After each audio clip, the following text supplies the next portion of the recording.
ตั้งหลายสิบปีอาหารลาวเท่านี้ได้มีใบหน้ามาเดียวปีเก้าสี่เก้าเก้าห้าได้ตั้งไว้พร้อมจิตพร้อมใจในวันที่สาวมังกรประธานไกรสอนวีรบุรุษของลาวเฮานาอ่านได้สร้างมาต้านบรรหมต่อสู้ทุกตอ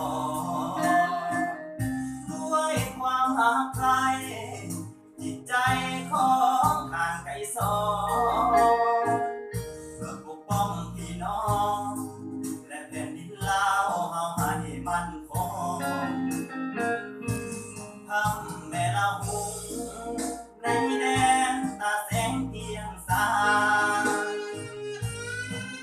เกิดมานามว่าของหอยลาดสวงด้วยความภูมิใจที่ได้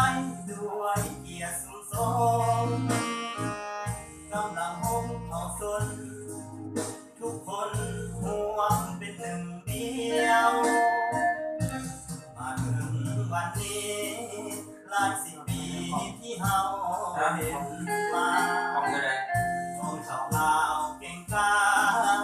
การหาเป็นการเด็ดเดียว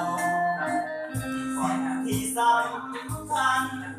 กำลังเขาต้องกลมเกี่ยวเขาข้าวเด็ดเดียว